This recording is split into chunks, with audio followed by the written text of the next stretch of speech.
एक मित्र के रूप में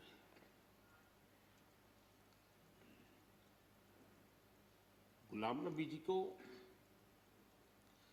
घटना और अनुभव के आधार पर मैं आदर करता हूं। एलओपी की जिम्मेदारी करते थे, लेकिन आपने व्यक्तिगत तौर पर उसे कभी अपने खिलाफ नहीं किया। हमेशा भी आपने पर्सनल कॉन्टेक्ट्स को और पार्टी की जो जिम्मेदारी है उसको दूर रखा। कभी ईद हो, दिवाली हो, बर्थडे हो, उसमें बराबर आपने कभी भी कमी नहीं की फोन करने की। सबसे पहले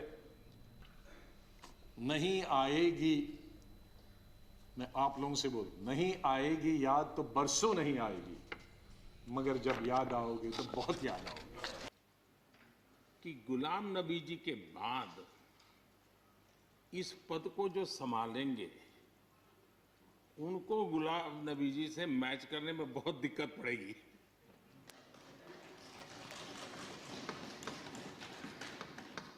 क्योंकि गुलाम नबी जी अपने दल की चिंता करते थे, लेकिन देश की और सदन की भी उतनी ही चिंता करते थे। ये छोटी बात नहीं है जी, ये बहुत बड़ी बात है जी। वरना अपोजिशन के लीडर के रूप में अपना दबदबा पैदा करना, ये सब मोह किसी को भी हो सकता है, लेकिन उन्होंने सदन से, मैं शरद पवार जी को भी इसी कैटेगरी में रखता हूं, वे सदन की और देश की चिंता को प्रायोरिटी देने वाले नेताओं में से रहे। गुलाम नबी जी ने बखूबी इस काम को निभाया है। मुझे याद है इस कोरोना काल में मैं एक फ्लोर लीडर्स की मीटिंग कर रहा था, तो उसी दिन गुलाम नबी जी का फोन आया। तो मोदी जी, ये तो ठीक है आप करते हैं, लेकिन आप एक काम कीजिए, सभी पार्टी लीडर्स की मीटिंग जरूर बुलाइए। मुझे अच्छा लगा कि उन्होंने पार्टी लीडर्स के साथ, सभी पार्टी अध्यक्षों के साथ बैठने का मुझे सुझाव दिया, और मैंने उस मीटिंग को किया भी। वो गुलाम नबी जी के सुझाव पर किया था। और मुझे कहने में, यानी इस प्रकार का संपर्क, और उसका मूल कारण है कि उनको दोनों तरफ का अनुभव रहा है, सत्ता दल का भी और विपक्ष का।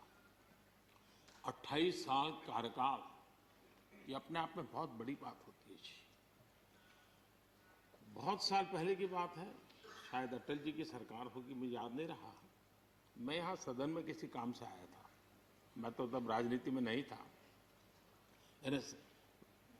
ये इलेक्टोरल पॉलिटिक्स में नहीं था, मैं संगठन का काम करता था।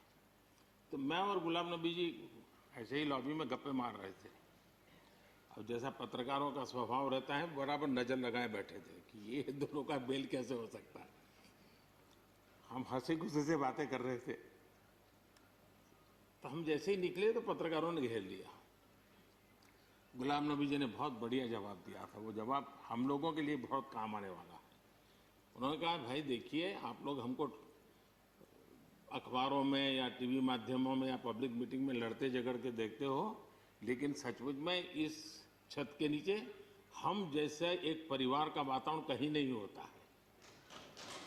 इतनी हमारी आत्महत्या होती है, इतने सुख दुख होते हैं। ये जो स्पिरिट है, वो स्पिरिट अपने आप में बहुत बड़ी बात होती है। गुलाम नबी जी का एक शौक शायद बहुत कम लोगों को पता होगा, और कभी उनके साथ बैठोगे तो बताएंगे। हम सरकारी बंगलों में रहते हैं, तो बंगले की दीवारें, अपना सोफा सेट, उसी के आसपास हमारा दिमाग रहता है। लेकिन गुलाम नबी जी ने उस बंगले में जो बगीचा बनाया है, यानी एक प्रकार से कश्मीर की घाटी की याद दिला दे, ऐसा बगीचा बनाया है। और इसका उनको गर्व भी है, वो समय देते हैं, नई नई चीजें जोड़ते हैं, और हर बार जब कंपटीशन होती है तो उनका बंगला नंबर 1 ले आता है। यानी अपने सरकारी जगह को भी कितने प्यार से संभालना, यानी बिल्कुल मन से उन्होंने इसको संभाला है। जब आप मुख्यमंत्री थे, मैं भी एक राज्य का मुख्यमंत्री के नाते काम करता था, हमारी बहुत गहरी निकटता रही उस कालखंड में। शायद ही कोई ऐसी घटना मिल सकती है कि जबकि हम दोनों के बीच में कोई संपर्क सेतु न रहा। पद, सत्ता जीवन में आती रहती है, लेकिन उसे कैसे पचाना,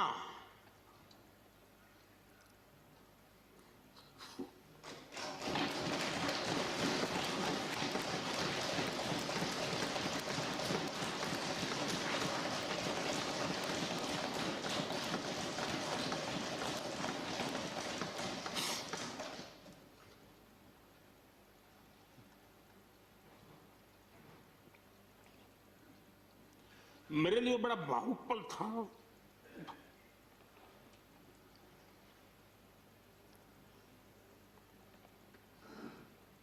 दूसरे दिन सुबह फोन आया कि मोदी जी सब लोग पहुंच गए।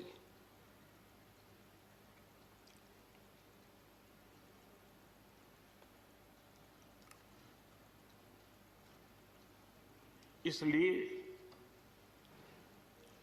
एक मित्र के रूप में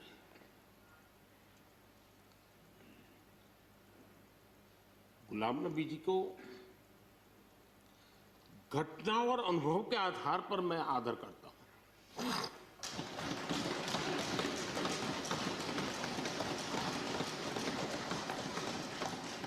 और मुझे पूरा विश्वास है कि उनकी सौम्यता, उनकी नम्रता, इस देश के लिए कुछ कर गुजरने की उनकी कामना, वो कभी उनको चैन से बैठने नहीं देगी। और मुझे विश्वास है कि जो भी दायित्व जहां भी वो संभालेंगे, वे जरूर वैल्यू एडिशन करेंगे, कंट्रीब्यूशन करेंगे और देश उनसे लाभान्वित होगा। ये सब मेरा पक्का विश्वास है। मैं फिर एक बार उनकी सेवाओं के लिए आदरपूर्वक धन्यवाद करता हूं। प्रधानमंत्री जी, कई दफा टोका टोकी हुई और आपने कभी बुरा नहीं माना।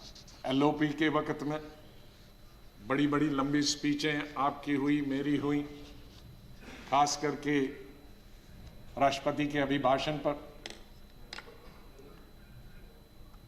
उसमें लंबी तकरीर होती थी, कभी हम कुछ एलओपी की जिम्मेदारी करते थे, लेकिन आपने व्यक्तिगत तौर पर उसे कभी अपने खिलाफ नहीं किया।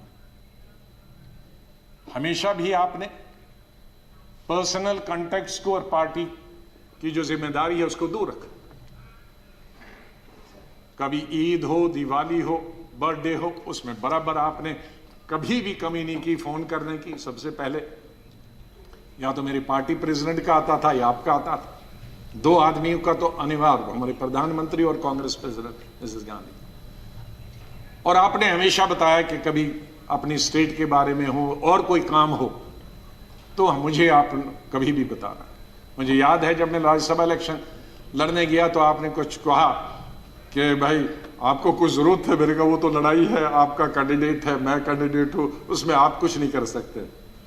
तो ये एक पर्सनल टच जो होता, आदमी भावुक हो जाता, आदमी सेंटिमेंटल हो जाता, आदमी इमोशनल होता। और मेरे संपर्क तो विपक्ष के साथ आज से नहीं, जब पहली दफा मैं एमओएस बना था तब से लेकर आज तक, क्योंकि हम मिलके ही देश को चला सकते हैं। लड़ाई करके, गालियां देकर हम अपनी बात अपने भाषणों के जरिए कर सकते हैं।